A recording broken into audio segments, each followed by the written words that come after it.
Hello, everyone. Welcome to this online event, and especially a warm welcome to Professor Joseph Stiglitz, all the way from New York. We are sending you all the best because we know that you are in a place which has been terrible hit by the coronavirus. So we, of course, hope that you and your family are okay.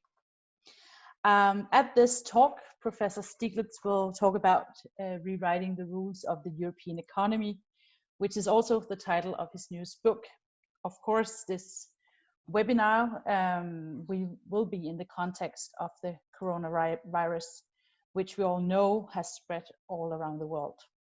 My name is Julie Rosenkilde. I'm the director of Nyt Europa. We are a Danish NGO focusing and working for a more inclusive and sustainable Europe. With this debate, we want to talk about how the EU and its member states should prioritize and organize the economy when we start opening up our societies again, and how we can change the current economic paradigm towards a new economy which is able to serve people and the planet in a better way. So also please join the conversation on Twitter as well. We will share some Twitter handles on the chat below here. We are recording this chat talk and we will make it into a podcast and a video afterwards, so you can share it or see it again. This talk is also made possible with the support of Europa-Nævnet. Finally, I want to thank all of you of being here today. A bit late for all the Europeans, but we have participants from all over the world. And thank you once again, Professor Stiglitz, for taking your time for this event. Now I will give the floor to our moderator, Kristian Weise, who is the Secretary General of the Danish NGO Oxfam IBIS and has previously worked in the S&D group in the European Parliament and has also been part of this report rewriting the rules of the European economy, also written by Joseph Stiglitz. So once again, thank you, and Kristian, please. Yes, thank you very much, and welcome all of you. I'm using this microphone just to be 100% sure that you can hear me, so it seems a bit old-fashioned these days, but I wanted to make sure that the sounds go through in the right way. So very happy to be part of this discussion, very happy to be here with Joseph Stiglitz. Good to see you again. We met when you were doing the report on rewriting the rules of the European economy, and it was important at that time, and it's definitely important again once we're past, or if we get past this pandemic that we have at the moment. So the program for today is that Joseph Stiglitz will make us a short introduction, or at least in the academic world it's a short introduction, 15 to 20 minutes, and then I will ask some follow-up questions, and then we'll have questions for the audience as well. But we do only have an hour, so it will be limited who will get to ask a question, I imagine, and then we have to get through everything within that hour. I want to introduce Joseph Stiglitz, even though I think most of you know our distinguished speaker. And the truth is, we could use an hour. We could spend an hour on talking about the merits of you, Joseph Stiglitz, in itself. We won't do that though. But I do want to mention that you are an economist. You're a professor of economics. You had a long history of both rigorous academic work and also policy work. Already in the 1990s, you were chair of the Council of Economic Advisors for President Clinton in the US, and you became the chief economist of the World Bank after that. And you went back to academia, wasn't happy, I think it's the right way to say, with a lot of the policies of the World Bank. And in 2001, you won the Nobel Prize in Economics. But you didn't just return to academia, you continued to be very involved in policy work. I remember, for example, around the last big crisis, the financial crisis, you chaired a UN committee on looking at the causes of the financial crisis, something that I learned a lot about at that time. And since then, you've been engaged particularly in the discussions on inequality and how that defines our era. Also before I would even say that Thomas Piketty worked on this. The last thing, an important thing to say, is that you've been engaged in 2 projects on rewriting the rules of the economy, first in the US and secondly in Europe, and that is really the context for this talk. It was the foundation of European policy studies that set up that work. It's a social democratic think tank in Europe linked to the European Parliament. And first there was the report, and then there was the book afterwards. You've also written on the euro, and as such, you're someone who followed European policy making quite closely. So I think that's really should be the setting of the scene. We're very interested in hearing what you have to say and what your thoughts are. So really, the floor is yours, and yeah, we will limit it to the first 15 or 20 minutes. Thanks. Well, thank you. Let me maybe begin by giving a little bit of a background. A very simple idea that markets don't exist in a vacuum. They are defined by rules, regulations, policies, like the conduct of monetary policy, taxation structure. And in the 1980s, beginning a little bit before that, but continuing on after that, the rules of the market economy were rewritten under a particular ideology, a particular set of beliefs about what made for a good economy. In the United States, we refer to that set of beliefs as supply side economics, associated with Ronald Reagan. In Europe, this is more often referred to as neoliberalism. The fundamental basis of that set of beliefs was that the markets on their own were the best way of organizing the production and delivery of goods and services. So it was basically premised on some notion of almost unfettered markets. Reagan put it very forcefully: government's the problem, not the solution.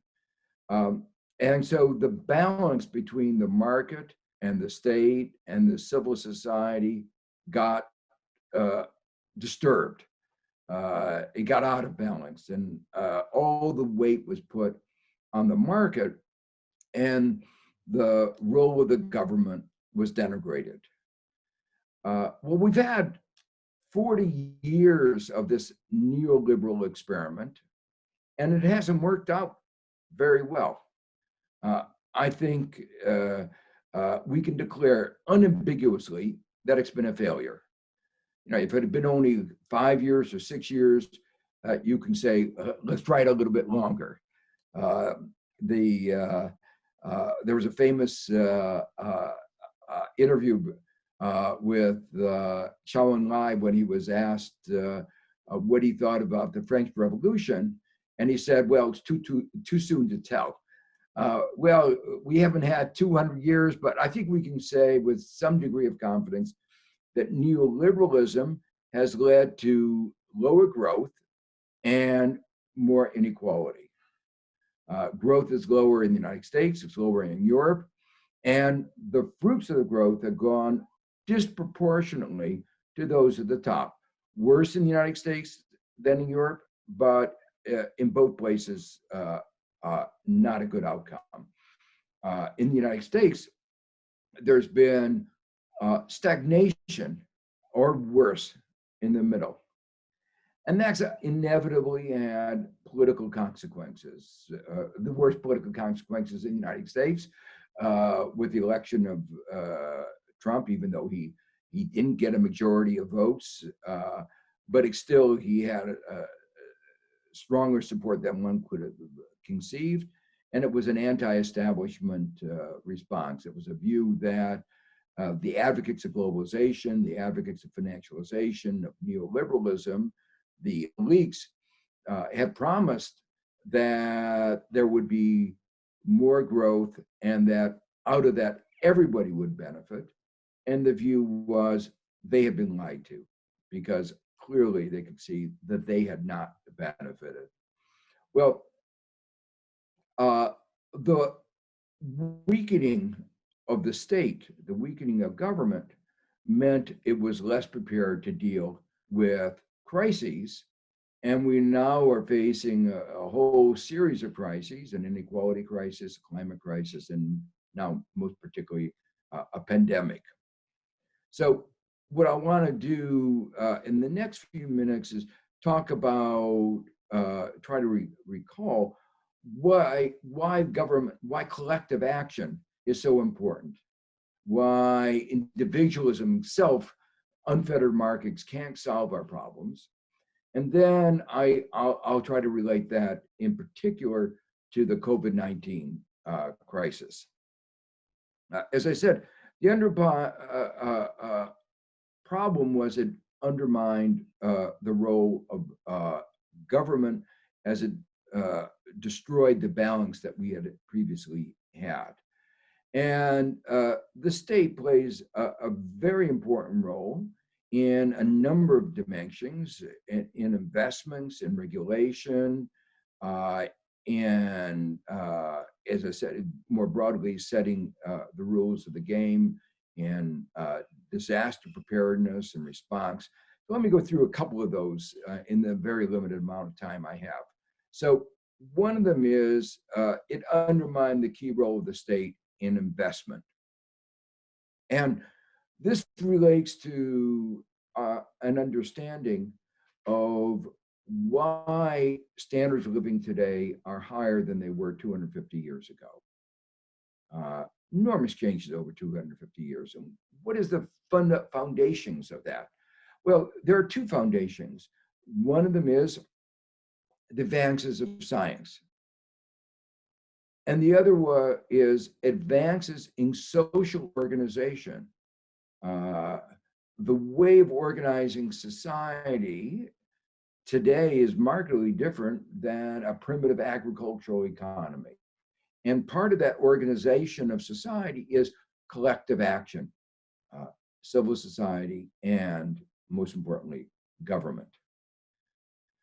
So the most important part of the investments in this sense are education and investments in research and science and technology.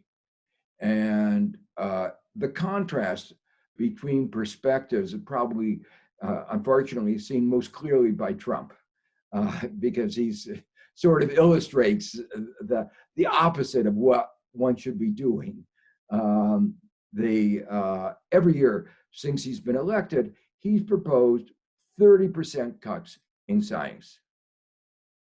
Now, if you think about the position that we are in right now with the pandemic, the only reason that we've been able to identify so quickly what is this thing that is causing such health problem, we were able to identify very quickly the virus, to trace the virus, to develop a test for the virus, develop a test for the antibodies for the virus. It's because of modern science. And yet Trump every year has proposed 30% cuts in the science budget, year after year. And that would mean, if those were adopted, that the advances in our standards of living would be wiped out and our ability to respond to a crisis such as this would be totally undermined. A second important role of government is social protection. And we see it again so clearly in this crisis that we know that lots of people are going to lose their job and they can't protect themselves. Just like in 2008 and in 2001, we turned to the government for social protection. And that's actually absolutely essential. Without that, individuals can't protect themselves against the vagaries of the market, and the vagaries of the kinds of things like the pandemic that we face. And the markets do not do an adequate job of providing insurance and social protection. Still, the third area where government plays a very important role is in regulation. And there are many different dimensions of this kind of regulation. Right now, one of the most important aspects of regulation is the environment, to protect us against climate change. The companies would be polluting the air and threatening the very viability, sustainability of our planet. But there are other areas of regulation, health regulation, how we as a society can interact to prevent the contagion of the disease. It's a kind of very important. Public health regulation is absolutely essential for public health. The other set of important regulations are those affecting the distribution of income. And here, some of my more recent writing is focused on the one hand, the regulations which we've stripped away that allow the growth of market power, the growth of monopolies. And on the other hand, the regulations that have inhibited the ability of unions to play the role that they need to play in collective action. Both of these contribute very greatly to the increase in inequality. Europe, interestingly, has done a better job in regulating the new monopolies than the United States. The United States was at the forefront in the original passage of competition laws at the end of the 19th century, but again, under the influence of neoliberalism, of market fundamentalists, the belief arose, wrong belief, that markets were naturally competitive and that you shouldn't interfere. So the result of that change in regulation is that there's been an enormous increase in inequalities in market incomes in the United States and many other countries. Let me just have a parenthesis here, is the market forces, changes in technology, changes in supply and demand, globalization affect all countries in the advanced world roughly the same. And yet we see very large differences in inequalities in market income. And that is testimony to the importance of the rules, the regulations, the policies that I'm talking about. So in that sense, inequality is a choice. It is not a result of the rules, the laws of nature. It's a result of the laws of man. Finally, in the limited amount of time I have, I want to spend a minute talking about the role of government in preparing us for and responding to disasters, natural disasters, and now this public health disaster, pandemics. Again, this is an example where we need collective action. We've always realized that we need collective action responding to crises of this kind. In the United States, we have an agency which in some administrations has been very effective and others not, called FEMA, the Federal Emergency Management Administration. It was very good in the Clinton administration when I was there, and then was a disaster in responding to the hurricane and Katrina under President Bush. Well, it hasn't done very well in the context of the hurricane in Puerto Rico or in Houston under President Trump. The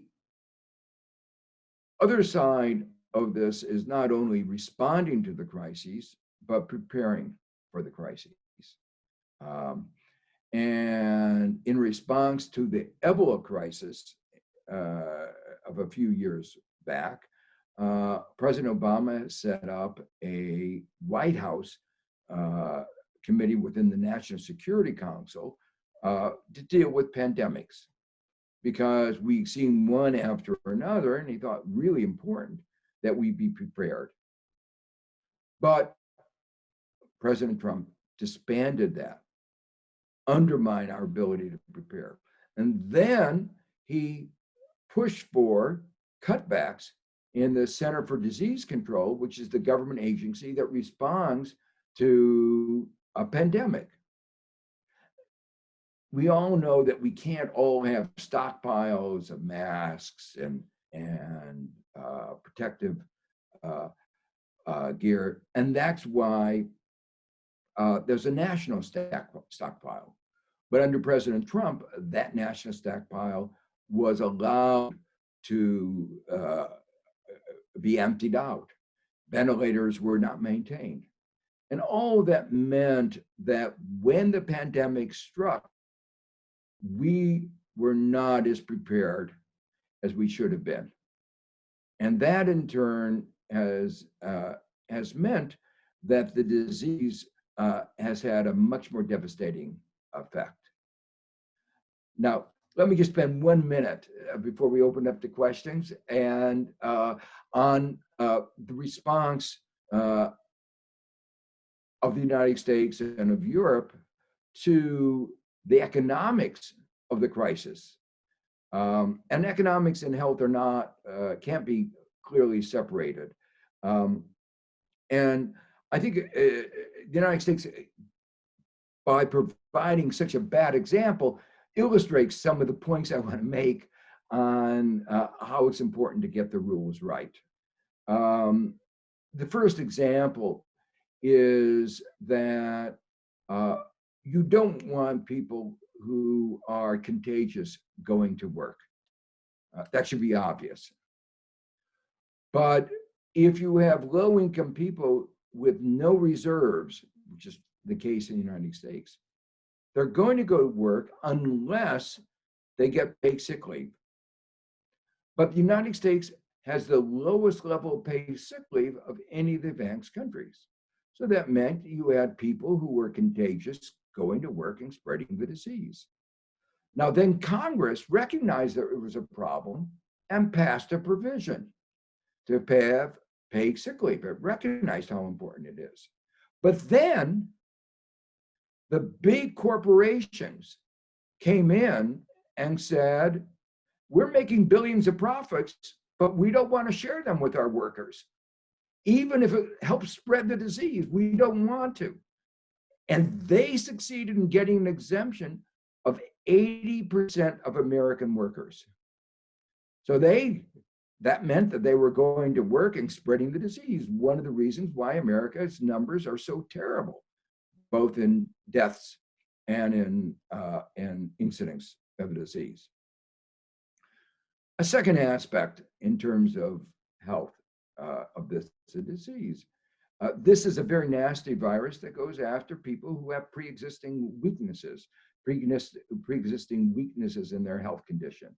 The United States is the only country that doesn't recognize access to healthcare as a basic human right. And the result of that is there are enormous health inequalities. The result of that is it's coming out very clearly in the data that the disease is not inequality blind. It is attacking, killing people who are poor at a much higher rate than it's attacking others. And that's reflecting the fact that healthcare in the United States, even though we spend more than every other country, twice as much per capita as some European countries, our life expectancy today is lower than it was when President Trump became the president. When we come now to the economy, the United States has spent more than any other country. More than $2 trillion have been appropriated. But we can see the difference between, for instance, the kinds of policies that the UK and Denmark used and those of the United States. I was very strongly trying to get Congress to adopt something along the Danish model or one of the other European models, but with very limited success. The result of this, you see, is that while the health effects became more apparent, the shutdown became more apparent earlier in Europe, the unemployment in the United States is 2-3 times that of European countries that have also been badly hit. And we are expecting the unemployment rate to reach somewhere between 20% and 30%, with enormous stress. And then that finally comes to the last part. Where will we be once the disease is put under control? Will we be, how quick will the recovery be? And in the beginning, a lot of people talked about a V-shaped recovery, that we would recover very quickly.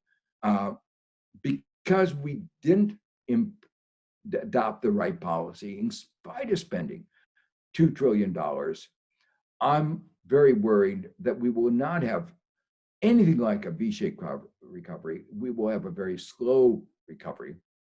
And the IMF has estimated already that the global loss in output will be $9 trillion. That's vastly conservative. And I think because the United States is not adopting the right policies, and because it's resisting the support at the G20 and at the IMF for creation of SDRs, more broader systems of help for the emerging markets, I think the loss in output is likely to be much, much larger than that. And the duration of the downturn is likely to be much greater. At that, let me stop. And just let me reiterate, in many ways, the pandemic is an illustration of all the themes that were raised in rewriting the rules for Europe. We could obviously not have anticipated when we wrote the book the coming on the pandemic, but clearly the principles that we laid out couldn't have been more on spot. All right, thank you very much for that introduction. Great to have both the historical context that we're in and also the very concrete examples of how policy affects the American society. We're going to get to Europe, but I want to start with a question based on your initial comments, which relates to the US then. And that is that when you look at what's happening, it's very obvious that societies that don't have universal health care and that don't have social protection, social security net are hit the hardest. You basically pointed to this yourself, that if not everyone can be treated, then there's a bigger risk for the disease to be transmitted very quickly. And at the same time, if people don't have a security net that's going to catch them, then they're forced to go to work and so on. So is there any hope that there will actually be a new kind of welfare compromise in the US after this? I mean, if you ever wanted to get some kind of universal healthcare through Obamacare Plus, or if you wanted to strengthen unemployment insurance, sick leave, and so on, now must be the best opportunity for that. Do you see any hope of that in the US? Well, all this comes down to the 2020 election in November, and I think the outcomes are really bifurcated. If Biden, the Democrat, gets elected, I think there is, and with adequate support in Congress, I think there's no doubt that there will be some program of access to healthcare for everyone. All the Democrats are agreed on the principle. Their only disagreement is about the best way of doing it. And a lot of that is really about the transition. How do we get from here to there, given that so many people do already have private health insurance that they like? It's a transition problem. So I think I feel 100% sure that if a Democrat gets elected, we will have a system that will guarantee access to healthcare for everybody. This is supported by the vast majority of Americans, by the way. Of course, some of the people who are making enormous rents out of the current healthcare system, the pharmaceutical companies, health insurance companies, are going to oppose. And that is why if Trump gets elected, I do not think there will be any change. So it is really will depend on the election. Okay. So there's no fun if there are no challenges in the questions. Or just raise one question. You criticize the response. I've lost your voice.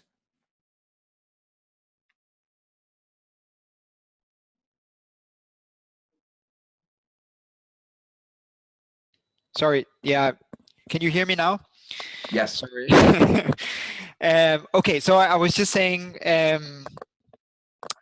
you're criticizing the response and how we are in this crisis, but I also recall that you wrote a book a handful of years ago called "What Have We Learned?"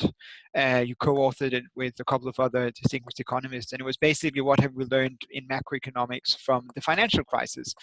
And couldn't you in one way say that there's definitely something that we have learned from that crisis, and that is to respond very quickly when we have a crisis and to use all the tools?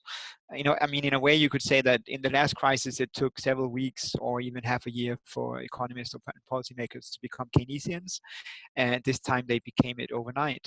So isn't there something that is actually better in the macroeconomic response this time around, both in the US and in Europe? Well, I think there's a strong response, and that's I mentioned that the $2 trillion, there wasn't a lot of hesitation, but getting the details right makes a great deal of difference. And because we didn't get the details right, we're winding up with a much higher level of unemployment. And I worry about the prospects of a very difficult time emerging from the pandemic economically. Two basic problems. One is that many companies, many households will see their balance sheets erode, their net worth gone down. In the United States, a very large fraction, half more, have less than $500 to $1,000 in their bank account, and they miss one or two checks and they're devastated. So because their net worth will be down, they will be owing lots of money. They're not going to be buying, and so demand is going to be low, and that's going to make recovery difficult. In addition to that, there is a growing worry in the United States about what we call a bankruptcy cascade. Some firm goes bankrupt, it can't pay its suppliers. That company goes bankrupt, so that can't pay its suppliers. And even though we've thrown a lot of money at it, if you don't do it right, you still are facing very serious problems in recovery. So that's what worries me. We've been forceful in quantity, but not as thoughtful in quality. Okay, great. I'm going to open up the floor very soon to other questions, but there's one thing I want to ask you as well, because it's something that I've been wondering about. You were just interviewed in a Danish article where you said that this crisis also shows what you cannot leave to the market, and again, so the limits of neoliberalism. Yet when we were in the last crisis, there was also a fight about, you could say ideologically, on who was the cause of the crisis. So while you and others were pointing out that it was market failures, there were opponents who were saying, no, it was regulation failings. It was the Fed having too loose monetary policy. It was policymakers making it too easy for people to borrow money, and in that sense, you know, the subprimes and so on. So I've been wondering, is the right going to have a new narrative, or what will the right's narrative be on this crisis? Because as I said before, it's very easy to see that it countries that have strong welfare states that are doing better in this. But I don't think we can expect there not to be an ideological fight after this. So do you have any ideas what the Republicans in the US and the conservatives and economic liberals in Europe are gonna say after this to win the political debate? Well, you're seeing a little bit of an inkling of that in the attempt by Trump to shift blame. For instance, right now, his current effort is focused on the World Health Organization, WHO. And he says they didn't give us the right information. And what he's doing is unconscionable. It's like you're having a dispute with a fire chief, and you say, in the middle of a fire, I'm not going to finance the fire department. You know, that may not be perfect, but you do not strip away the funding for the fire department in the middle of the fire. And we are facing worse than a fire. And the idea that you would take away funding from the one agency that provides international coordination in fighting the pandemic is unconscionable. So part of it will be to blame other people. And that is an example, WHO. That is not an excuse that will fly, because in fact, the information was available. And companies, many of the Silicon Valley companies saw what was going on, and they took early action. Governor Newsom in California took action, and they were prepared. So the information was there. But you're absolutely right. There will be an attempt by the right to shift blame to somebody else. And it will be, in the case of the coronavirus, they'll be shifting the blame to China. They'll be shifting blame to the WHO.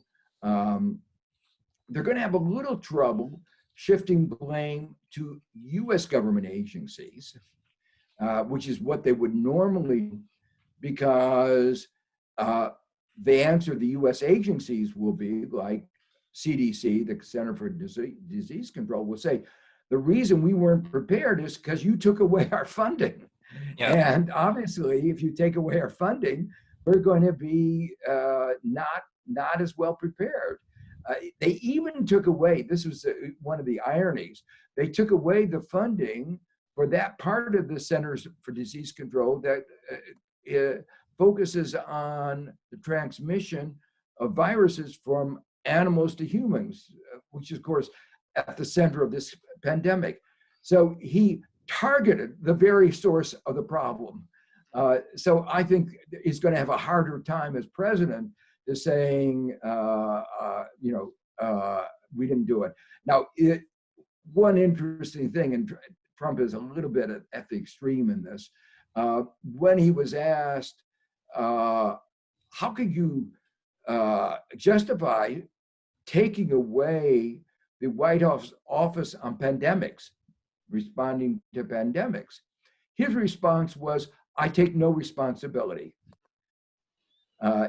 Somebody else did it. So I think they're going to have a hard time weaseling out of this one, harder time than they did before. If you remember on that 2008 crisis, the point that I made and others made, nobody forced the banks to engage in predatory lending, in discriminatory lending. There was a failure in regulation, but it was a regulation to stop them from doing bad things. But nobody forced them to do these bad things. Yeah. And it's like, do you blame the cop for not being there when the robbery occurs? Yeah. Or do you blame the robber for doing the robbery? Clearly, the robber is the number one culprit. And the answer is yes, we need more cops on the beat. And the same thing is we need more regulation to stop the banks. And in this context, we need more preparedness.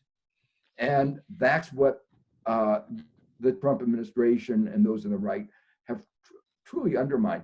There's one more point I'd make, there's a beautiful book by Michael Lewis called The Fifth Risk that he wrote at the beginning of the Trump administration, where he focused explicitly on the role of government in preparing, in risk analysis, in preparing us for risks.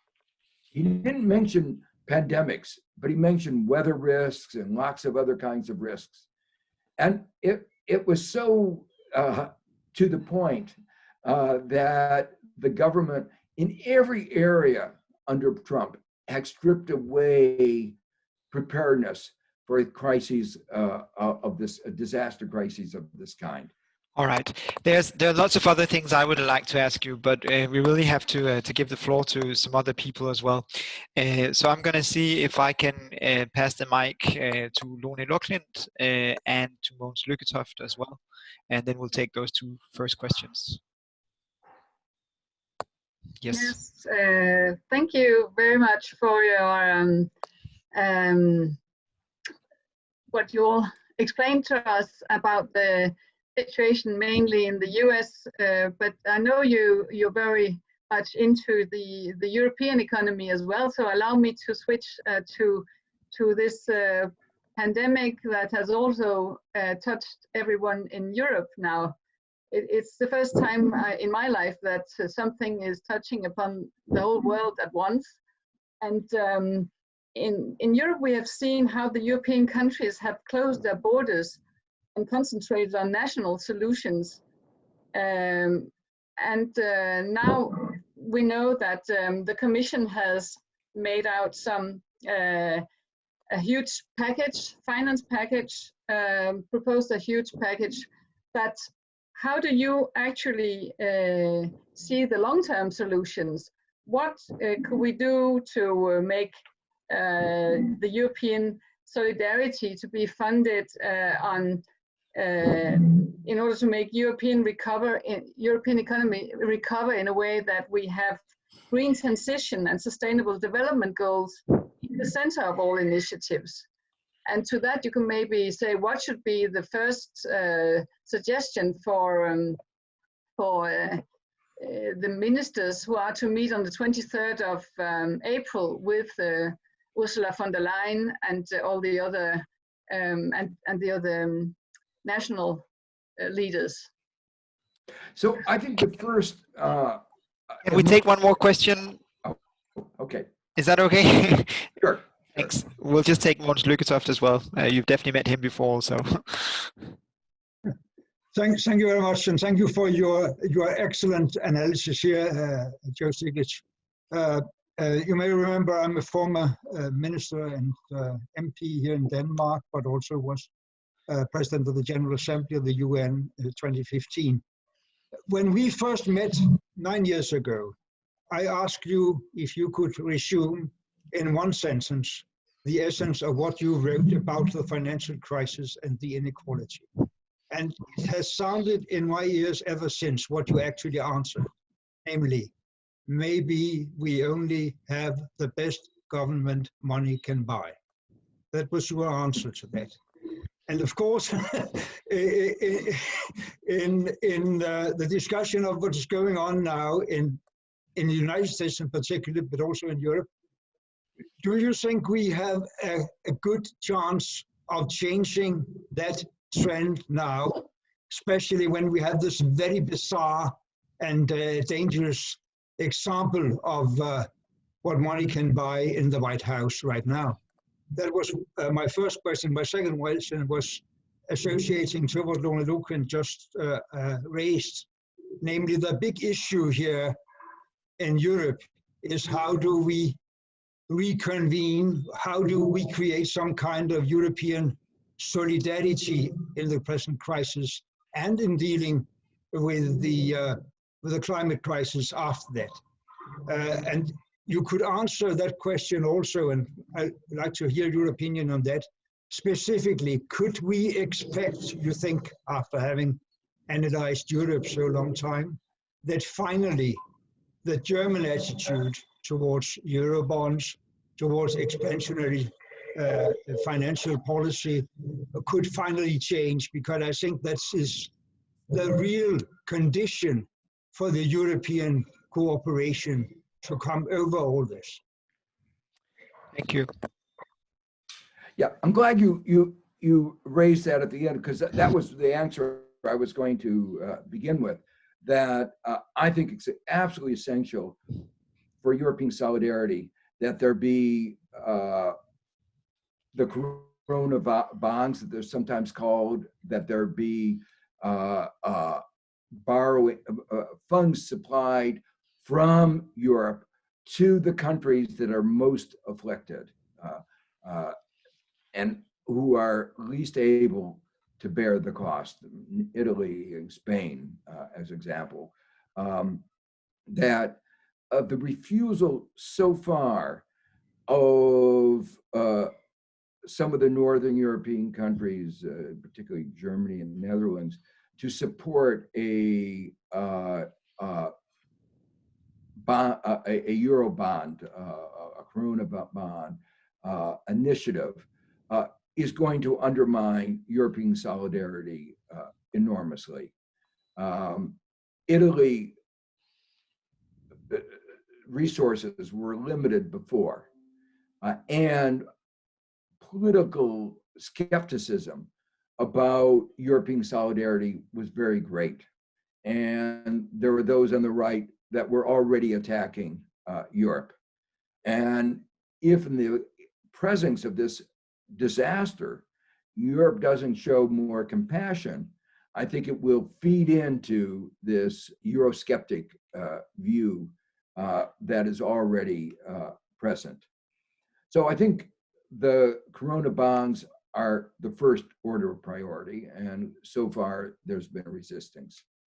The second one is related both to the pandemic and also to climate change.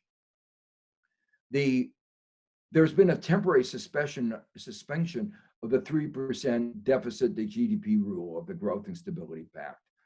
But it has to be a long-term suspension, because as we leave the pandemic, Europe will be facing a new crisis, the climate crisis. It hasn't gone away, it's still there. And that's going to require significant amounts of expenditures. The Italians have talked a lot about an idea called the Green Rule, that you be able to spend beyond the 3% if you're spending it for green investment. And there's going to need to be a lot of green investment. That idea has received a lot of resistance. I think it's absolutely essential, both for restoring economic growth and for making sure that growth is green. So that is another essential part in restoring solidarity. Right now, Europe has made a commitment to the Green Deal of being carbon neutral by 2050, but there are no fiscal instruments for doing it. Given the fiscal constraints, how are you going to do it? So it seems like empty rhetoric unless you actually have a fiscal plan to do it. And that fiscal plan is going to need Euro bonds, green bonds, as well as Corona bonds, and it's going to need a green rule, a change in the European growth and stability framework. On the other question that was asked, will there be a political change in the United States, in particular, a change in attitudes about money in politics? The president said he was going to Washington to drain the swamp. Well, we've never seen the swamp dirtier, muckier than it has been. And we saw that so clearly in the discussion in the United States on the response to the pandemic. The Republicans wanted to pass a $500 billion, that's a $500 billion slush fund with no accountability, with no one even seeing where the money went until 6 months later, until after the election. Now, in the middle of the pandemic, that the Democrats would have to be fighting to get transparency and accountability is amazing. And even after they got these provisions into the legislation, a notion of an inspector general, Trump says, no, I'm not going to be curtailed by an inspector general, and appoints an inspector general from the White House.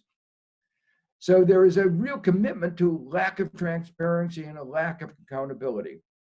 I think Americans are going to be angry.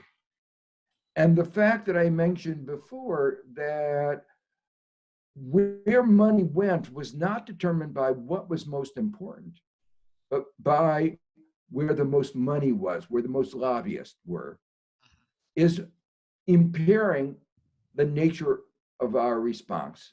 And let me just give you an example. I mentioned already the fact that the unemployment levels are so much higher in the United States than in other countries, is testimony to that. But the Democrats even had to fight for money for the hospitals that would be providing the health care in this context. That would be a fight, and it continues to be a fight, to me is amazing. The stakes in the United States, like New York and California, are at the front line of providing health care. And yet the federal government refuses to give them money so that they can provide the health care that they need. Hundreds of billions go to corporations, but there's a real reluctance to provide money to states and local governments. And no funding is going to the large NGOs, the research institutions, our educational institutions. And the result of that is the basis of progress is going to be undermined by the choices that are being made by the Republicans. Okay. So I think there's going to be a lot of anger by Americans. Disappointment, the economic downturn is going to be severe. All of this is unnecessary. And I think there is going to be a realization, as you said, of why we need a government, why we need collective action, why we need more preparedness. And that will be enough of a shift to change the direction of our politics, I hope. Thank you. We're going to jump to two other questions. We promised only to keep you an hour or so, and we are running close to that, unless you have more time, but that's to your discretion. But Peter Schröder and Aileen Orgwan, next two questions. So thank you very much for a very good talk. My name is Peter Schröder, and I'm a policy advisor at the Danish Trade Union Confederation, which is like the AFL-CIO. So you already talked a bit about this, but how do you view some of the recently agreed crisis measures in the EU, e.g. the ESM loan mechanism compared to Eurobonds? Will they be sufficient, or do we need more? You also mentioned a green rule. There's been talk of this as a golden rule before, as an exception to the debt ceilings. Could that be a way around these debt rules in the EU hindering new investments? And how do you see monetary policy in this view? That could be interesting to have your take on that. Thanks. Thanks. We'll just take the other question. Yes, there we are. Thanks. Yes, hello. Hello. Can you hear me? Yes. My name is Aileen Orgwan, and actually I'm working at the European Parliament as an assistant to an MEP. And these days I was trying to understand a little bit of the characteristics of this actual crisis, which is in many ways so different than any others.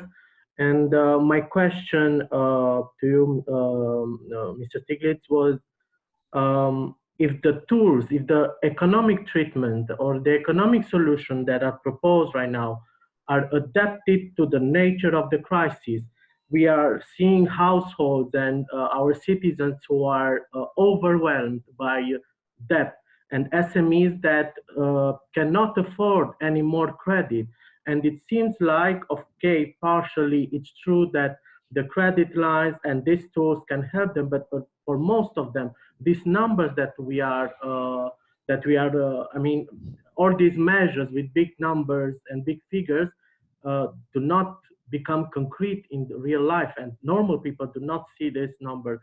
So having all of this in mind, and also all this flexibility that the European Union tried to put for the member states, I was thinking about the monetary policy. And if you think that maybe the Eurozone can still be saved by giving a full mandate to the ECB, by allowing ECB to print money for the member states that cannot finance themselves, because we know that maybe this mechanism, stability mechanism, would not be that used because of more indebtedness, more public debt.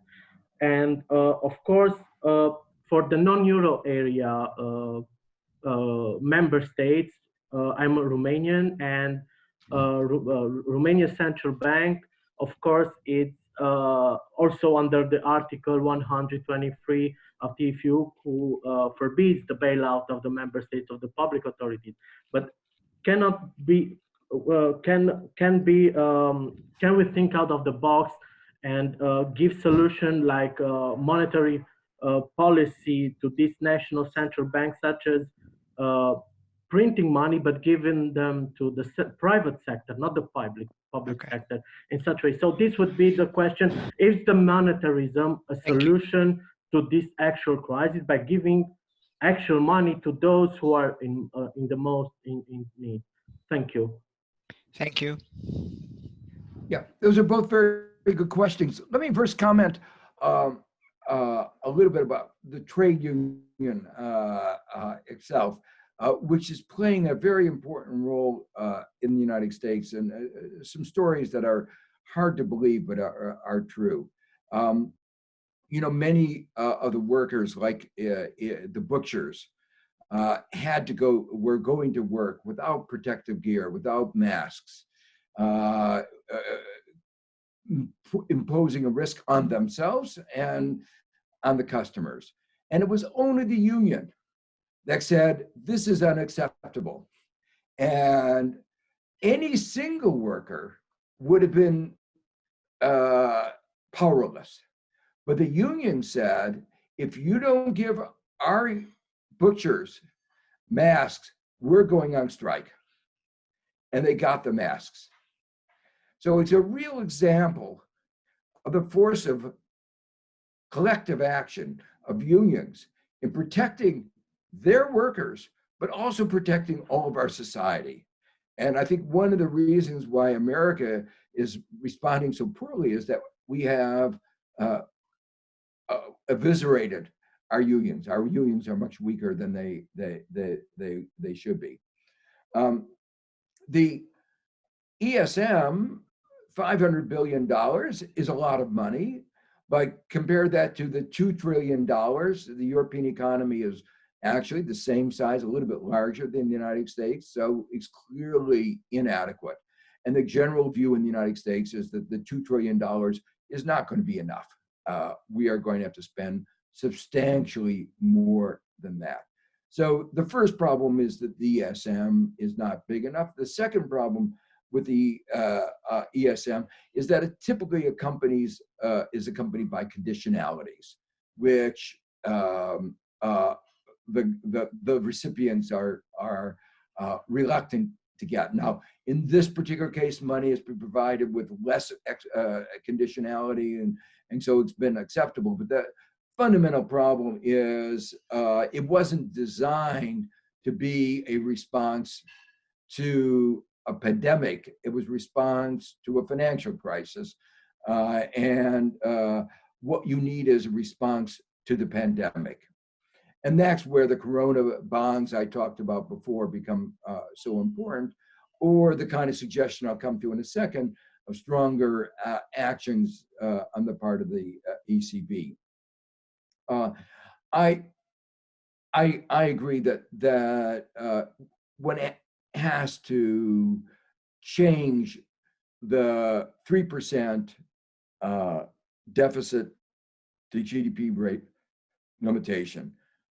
One of the points we make in the book, Rewriting the Rules of the European Economy, is that 3% was pulled out of thin air.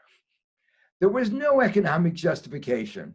You know, there was no theory or evidence that if you went from 3% to 4%, the economy would collapse. Or if you went from 3% to 7%, the economy would collapse.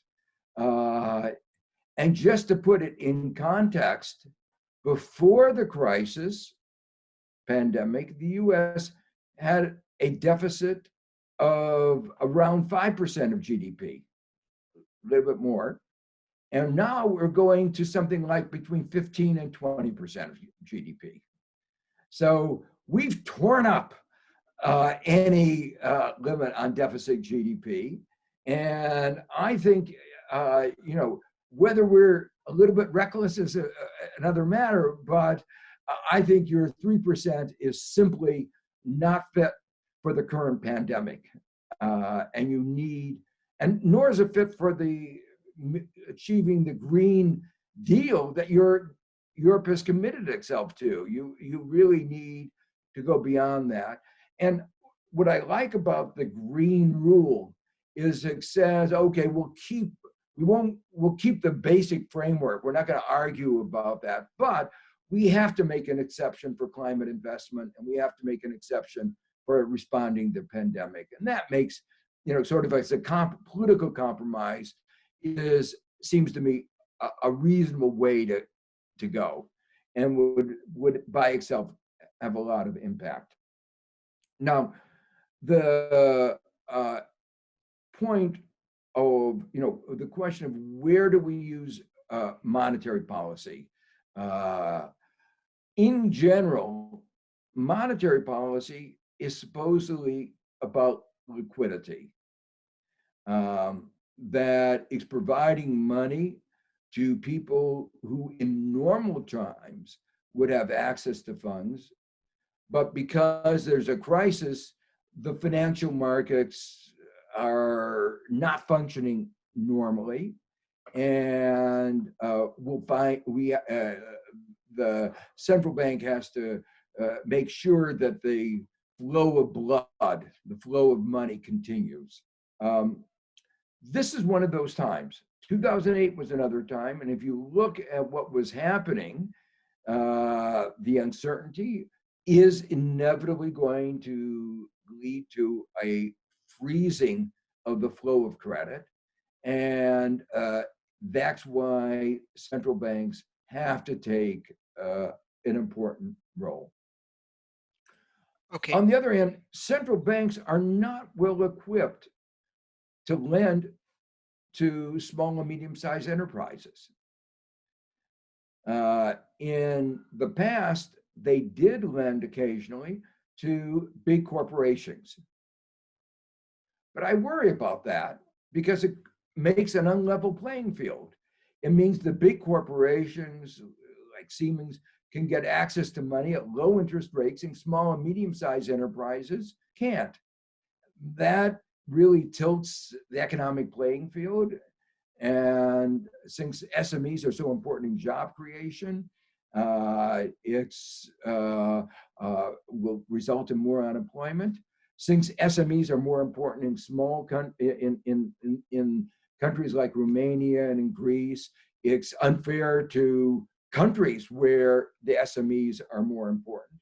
So there are a whole set of reasons that one needs to be concerned about that. So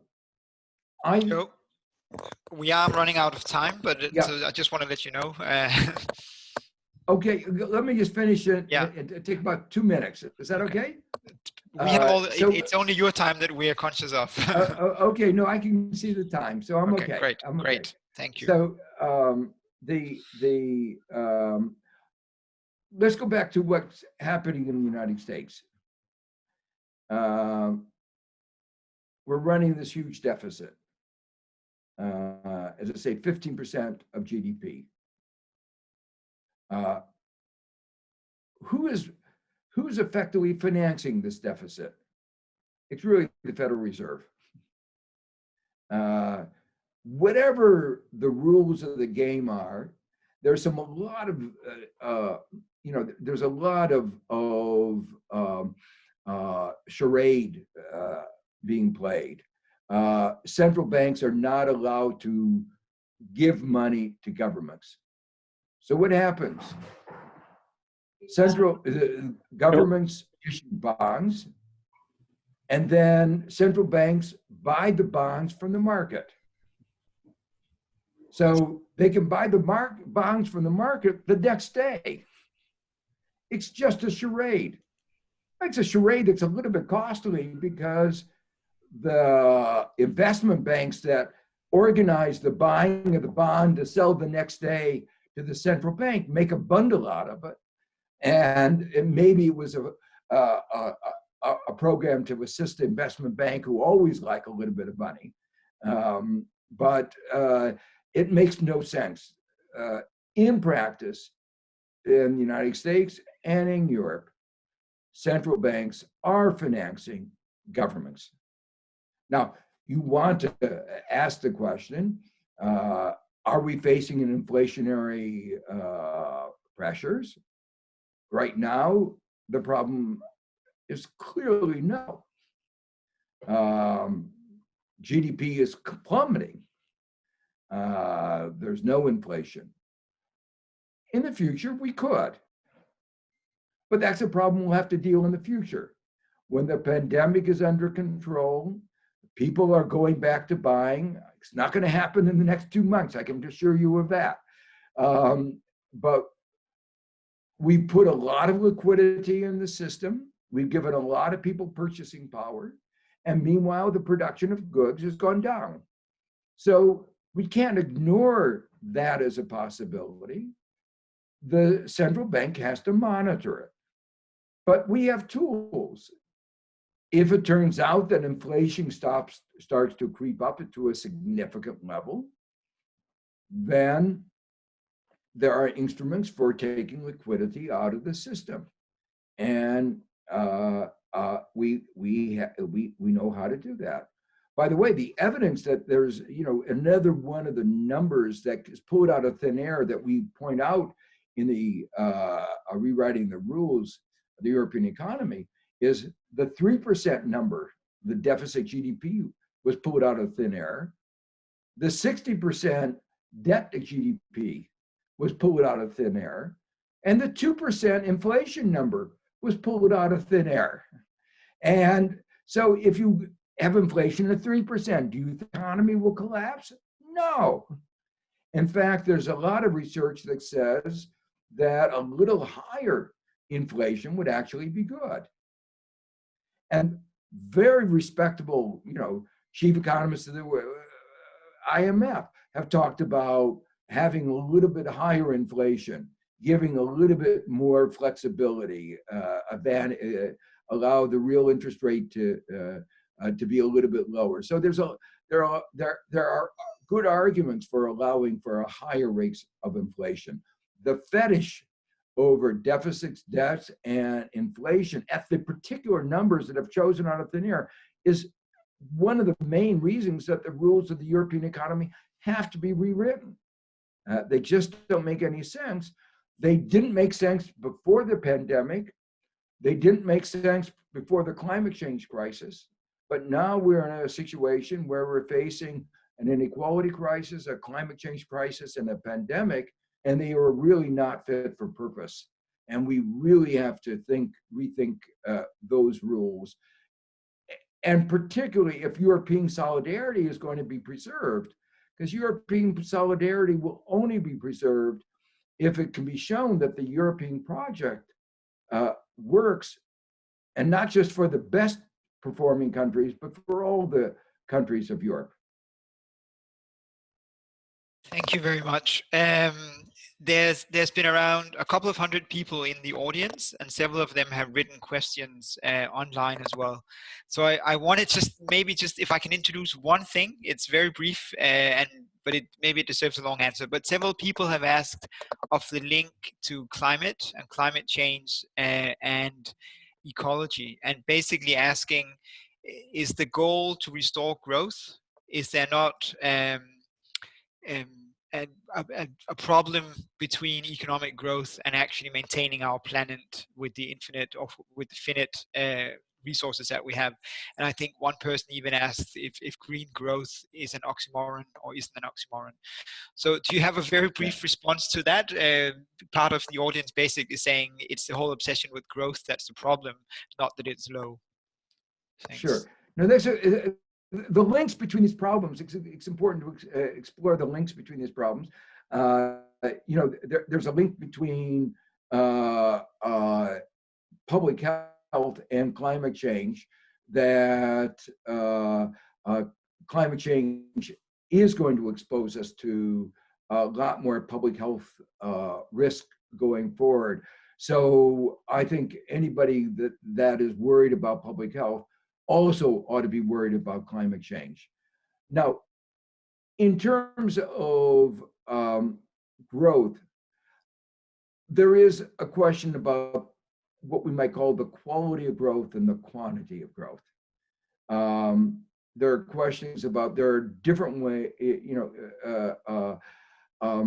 I feel, having been chief economist of the World Bank, I feel particularly sensitive when people ask me that question, because for several billion people living in the world, they're living below a standard of living that should be acceptable. They're facing every day a risk of the kind that we are facing today in the pandemic. They are on the verge of survival. And we have to provide them adequate housing, adequate clothing, adequate nutrition, adequate health care. And that is going to necessitate more resources.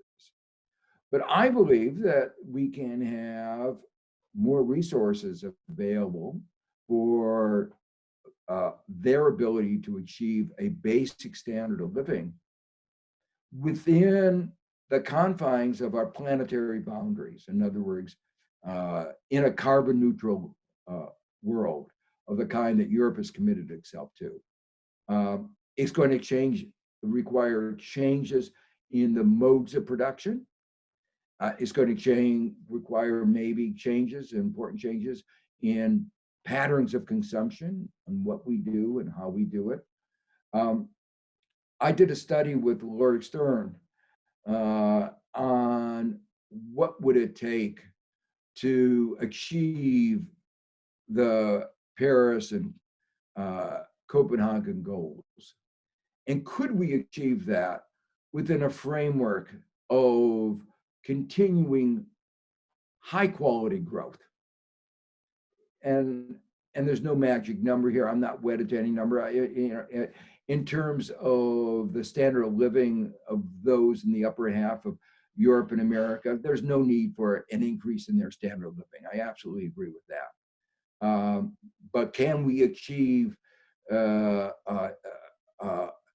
planetary growth to make sure that those at the bottom half get raised to a decent level within our planetary boundaries? I think our conclusion of this international commission that we chaired was absolutely yes, that we can. So the answer is, and green growth is not an oxymoron, that actually we can get this carbon neutrality with a remarkably small set of changes.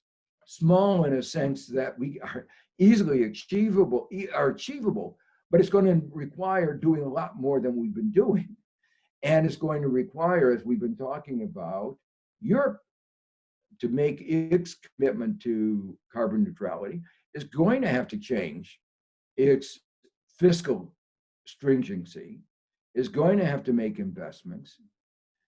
is going to have to change the Growth and Stability Pact to have something like a green rule. So I think it can be achieved, but not within the current set of rules. Again, one of the reasons why for the book, Rewriting the Rules of the European Economy, is that to achieve these climate goals, we will have to rewrite the rules of the European economy. Okay, thank you very much for allowing the time to address that question as well. We are out of time, so I want to just give the floor to Julie from New Europe again to I think make the final closing. But from my side, thanks a lot. It's been really great to have you here as well. Thank you. Yes, a big thank you from my side as well. I will not try to sum up any of the discussion, but just once again say thank you very much for the discussion, and I hope that we can maybe invite you again later on to continue, because there's still a lot to talk about. We will continue our work to rewrite the rules of the European economy, and I know a lot of other of the participants today will do so as well. So once again, thank you so much for being able to join in all the way from across the Atlantic. And for everyone, we will send a link with the video and the podcast so you can tune back on some of the points and also share it with others who were not able to listen in today. Thank you. But thank you so much.